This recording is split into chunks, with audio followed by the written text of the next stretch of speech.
Hi friends, welcome back to my channel helpy Neha.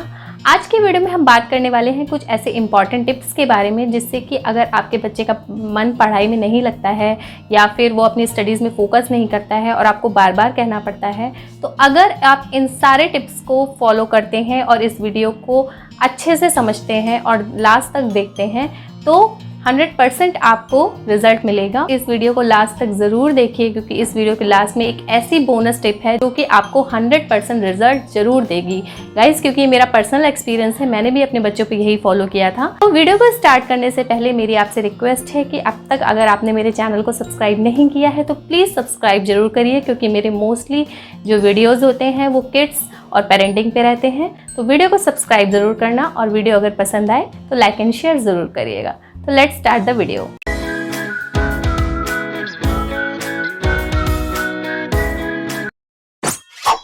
कुछ बच्चों का मन पढ़ाई पे अपने आप ही लगता है, बट कुछ बच्चे पढ़ाई से इतनी नफरत करते हैं कि उनको बिल्कुल भी पढ़ना पसंद नहीं होता है। अगर बच्चा मन लगाकर पढ़े तो वो पेरेंट्स के लिए, टीचर के लिए और खुद बच्चे के लिए ही बहुत ही अच्छी बात होती है, बहुत ही विन विन सिचुएशन होती है। तो इसके लिए हम क्या कर सकते हैं? इसके लिए हम उनकी कुछ मदद कर सकते हैं, उनके लिए कुछ ऐसे स्टेप्स फॉलो कर सकते हैं। बच्चा तभी पढ़ेगा जब उसको पढ़ाई में क्यूरियोसिटी मिलेगी और उसको मोटिवेशन मिलेगा। तो मोटिवेशन जो होता है, जैसे जो प्रोत्साहन होता है, वो बच्चे के लिए बहुत ही ज़रूरी है। बिना इसके बच्चे का मन पढ़ाई में नहीं लग सकता है। तो इसी मोटिवेशन को लेकर हम अच्छी से पढ़ाई करवा सकते हैं। तो आइए जानते हैं वो क्या क्या स्टेप्स हैं। द फर्स्ट थिंग इज़, अपने बच्चे के लिए गोल बनाइए। सिर्फ कहते रहने से बच्चे से कि पढ़ो पढ़ो, हमेशा दूसरों से कहने से कि पढ़ता नहीं है, क्या करूं, ऐसे बच्चा नहीं पढ़ेगा। जब भी वो आपके पास बैठे आप उसको प्यार से समझाइए, पढ़ाई की जो इम्पोर्टेंस है उसको बताइए कि बेटा अगर तुम अच्छे से पढ़ोगे तो इन फ्यूचर तुम्हें जो भी चीज़ें पसंद हैं वो सारी चीज़ें तुम कर सकोगे, जैसे अच्छा जॉब, अच्छी प्रोफाइल, अच्छा डेस्टिनेशन, अच्छा ट्रैवल, जो भी तुम ज़िंदगी में चाहोगे अगर तुम मन लगा के पढ़ाई करोगे तो तुम सारी चीज़ें तुमको मिल सकती हैं। को बताइए कि बेटा पढ़ाई से तुम वो सारी चीज़ें अचीव कर सकते हो जो तुम्हें बहुत पसंद है। इस तरह से आप बच्चे के लिए एक गोल बनाइए और इन फ्यूचर वो अच्छे से पढ़ाई करने लगेगा। इसके बाद जो सेकेंड स्टेप है वो है promote what they are interested in. मतलब कि बच्चे को जो भी पसंद है आप उसका साथ उसमें दीजिए, आप उसको कराने की कोशिश करिए। मतलब सपोज बहुत से ऐसे बच्चे होते हैं जैसे कि किसी को इंग्लिश पसंद होती है बट मैथ्स नहीं पसंद होती है, कोई मैथ्स में अच्छा परफॉर्मेंस करता है बट उसको एसएसटी नहीं पसंद होती है, किसी को साइंस बहुत पसंद होती है। तो कहने का मतलब ये है कि अगर जिस बच्चे को जो भी सब्जेक्ट अच्छा लगता हो आप उसके साथ उसका दीजिए। मतलब अगर कुछ म्यूज़िक पसंद है तो आप उसको म्यूज़िक क्लास करवाइए, आप उसको आर्ट अगर उसको पसंद है तो आप आर्ट क्लास करवाइए, आप उसको अगर गिटार में इंटरेस्ट है तो आप उसको गिटार सिखाइए, और साइंस अगर उसको साइंस पसंद है तो आप साइंस के एग्जीबिशन, साइंस कैंप, ये सारी चीज़ें ज्वाइन करवाइए। और उससे साथ में ये भी कहिए कि जिस चीज़ में तुम्हारा मन लगता है मैं वो तो कराऊंगा ही, बट इसके साथ ही तुम्हें अपनी पढ़ाई में भी डिसिप्लिन रखना है। मतलब जो उसे पसंद है वो तो कर ही रहा है और जिसमें उसका इंटरेस्ट नहीं है उसमें भी उसका इंटरेस्ट जागेगा, क्योंकि आप उसको एक कंडीशन रख के ये सारी चीज़ें सिखाओगे। And after this the next trick is reward system. हम कभी भी कुछ काम करते हैं तो हमें लगता है कि हमें इसका फल मिले या हमें इसका पुरस्कार मिले या हमको इसको करने के बाद हमें इसको खुशी मिले।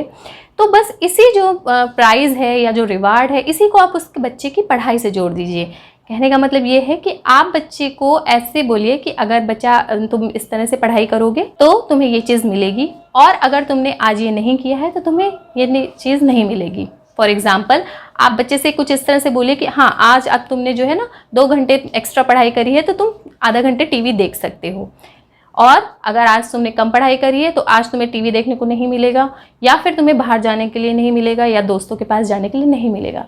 तो जो रिवार्ड है इसको आप पढ़ाई से जोड़िए जिससे कि बच्चे को मोटिवेशन मिले और उसको अंदर से खुशी मिले कि अगर मैं ये काम करता हूँ तो मुझे और भी सारी एक्टिविटीज़ करने को मिलती है या मुझे उसका रिवार्ड मिलता है। तो अगर आप इस तरह से फॉलो करते हो ये सारे स्टेप्स तो आपको काफ़ी कुछ मदद मिलेगी और बच्चे में इंटरेस्ट भी जागेगा। अगली ट्रिक है कि अपने बच्चों को समझना सिखाइए। कुछ पेरेंट्स मैंने देखे हैं कि बच्चों स्कूल से होमवर्क आया बस उसको कराना ही सफिशिएंट समझते हैं, बट क्या ये बच्चे की अच्छी लर्निंग है? बिल्कुल भी नहीं। अपने बच्चे की जो पढ़ाई है उसको सिर्फ रटने पर ही ना रखिए, थोड़ा पढ़ाई को क्रिएटिव बनाइए। कहने का मतलब है अगर आपके बच्चे को साइंस पसंद है तो आप साइंस की सारी चीज़ें बताइए कि साइंस कहाँ से आई है, साइंस का यूज़ कहाँ कहाँ है, साइंस से और भी कौन सी चीज़ें हो सकती हैं, कौन कौन सी टेक्नोलॉजी डेवलप हो रही है। अगर मैथ्स है तो मैथ्स से हम अपने मैथ्स हमारी लाइफ में कितनी यूज़फुल है। अच्छी इंग्लिश अगर हम सीखते हैं तो हमारे रियल वर्ल्ड में उसका क्या क्या यूज़ है। कहने का मतलब है उसके चारों तरफ एक अच्छा इन्वायरमेंट क्रिएट करिए, पढ़ाई को क्रिएटिव बनाइए, उसको सिर्फ रटाइए नहीं। और सिर्फ होमवर्क करना ही पढ़ाई नहीं होता है। जू दिखाइए, म्यूज़ियम दिखाइए, लाइब्रेरी दिखाइए, बहुत सारे साइंस रिलेटेड वीडियोज़ दिखाइए, उसको ऐसी बुक्स दीजिए, एग्जीबिशन में भेजिए और उसके बाद उससे डिस्कस करिए कि अगर ये सोलर सिस्टम है तो इसका क्या यूज़ है और ये किस किस तरह से हमारे लिए यूज़फुल है और हम कैसे इससे रिलेट हैं। अगर आप इस तरह से बच्चे को बताएंगे तो एक इन्वायरमेंट क्रिएट होगा और सिर्फ रटने और पढ़ने के अलावा बच्चा जो है वो क्रिएटिव होगा और लर्न भी करेगा कि ये जितनी भी चीज़ें हम पढ़ रहे हैं वो हमारी रियल लाइफ से या रियल वर्ल्ड से कितनी एसोसिएट है। तो इन सारी चीज़ों से बच्चा लर्न भी करेगा, उसकी क्रिएटिविटी बढ़ेगी और उसका इंटरेस्ट भी जागेगा पढ़ाई की ओर।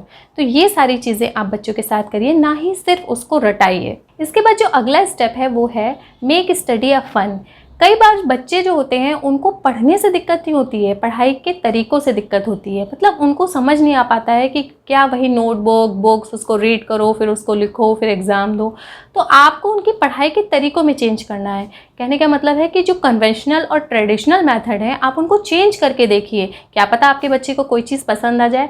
फॉर एग्ज़ाम्पल, अगर आपके बच्चे को जैसे साइंस में इंटरेस्ट नहीं है तो आप साइंस रिलेटेड स्टिकी नोट्स, जो टॉपिक है या जो सब्जेक्ट है उसके स्टिकी नोट्स उसके रूम में लगाइए, उसके टेबल के चारों तरफ लगाइए, या फिर उसी से रिलेटेड जो फ्लैश कार्ड आते हैं वो लगाइए। या फिर अगर बच्चे को ऑनलाइन स्टडी पसंद है तो आप फ्रेंड के साथ उनका ऑनलाइन डिस्कशन करा सकते हो। मतलब किसी भी वे में आप ऐसा फन वे क्रिएट करिए जिससे बच्चे को मज़े के साथ साथ उसमें इंटरेस्ट भी जाए। और जिस दिन बच्चे को इंटरेस्ट आ जाएगा पढ़ाई में, आपको बिल्कुल भी उसको कहना नहीं पड़ेगा पढ़ाई के लिए, और फिर क्या होगा, प्रोग्रेस आपके सामने होगी। तो पढ़ाई के तरीक़ों में आप चेंज करिए ताकि बच्चे को जो उसका दिमाग है उसका मन लगे और वो क्रिएटिव हो और अपने आप ही वो अपनी स्टडीज़ में फोकस करे। और जैसे कि मैंने आपसे प्रॉमिस किया था कि लास्ट में मैं एक ऐसी बोनस टिप बताऊंगी जो कि आपको 100% श्योरिटी देगी, 100% रिजल्ट देगी।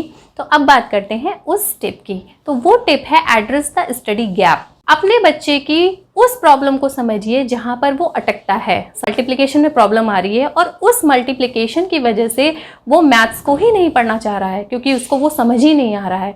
तो आप अपने बच्चे से प्यार से पूछिए, उससे बात करिए कि कहाँ पर उसको किस चैप्टर में, किस लेसन में, किस सब्जेक्ट में और किस टॉपिक में प्रॉब्लम आ रही है। अगर उसका आपने रोड ब्लॉक्स हटा दिए उस पर्टिकुलर चीज़, पर्टिकुलर चैप्टर को लेके या पर्टिकुलर सब्जेक्ट को लेके, तो उसके बाद आपके बच्चे की जो लाइफ है वो बिल्कुल स्मूथ चलने लगेगी। उसकी जो पढ़ाई की जर्नी है उसमें कोई प्रॉब्लम आएगी ही नहीं। क्योंकि कभी कभी बच्चे क्लास में होते हैं या सपोज़ अपने टीचर के पास होते हैं तो कुछ ऐसी हेजिटेशन होती है जिससे वो उस पॉइंट को पूछ ना पाया हो या वो चीज़ उसको समझ ना पाई हो और उसकी वजह से वो पूरे सब्जेक्ट को ही नहीं पढ़ना चाहता है। तो जिस दिन आपने ये पॉइंट पता कर लिया और उसकी जो अटकने की प्रॉब्लम है पर्टिकुलर सब्जेक्ट से वो आपने पता कर लिया, उसके बाद बच्चे का इंटरेस्ट अपने आप ही लगने लगेगा। तो वो जो अटकने वाली चीज़ है वो आपको पता करनी है और उसकी स्टडी में उसको फिल करना है। तो ये था बोनस टिप और ये ज़रूर काम करेगा। तो जिस टॉपिक में उसको प्रॉब्लम हो रही है उसको आप बार बार प्रैक्टिस कराइए जिससे कि उसको अच्छे से समझ में आए और उसके जो गैप है उसको फिल कर दीजिए। अगर आप फॉलो करते हो इन सारे टिप्स को तो आपको ज़रूर इसका फ़ायदा मिलेगा। मैं इस चीज़ की श्योरिटी दे रही हूँ क्योंकि मेरा ये पर्सनल एक्सपीरियंस है। मैंने अपने बच्चों के लिए भी यही यूज़ किया था, तो मैंने सोचा कि आपके साथ शेयर करूँ। या इसके अलावा अगर आपके पास और भी कोई टिप्स या टेक्निक है तो आप प्लीज़ ज़रूर बताइए कमेंट सेक्शन में और सारी कम्युनिटी की हेल्प करिए जिससे कि सभी के बच्चे अच्छे से पढ़ें। Thanks for watching.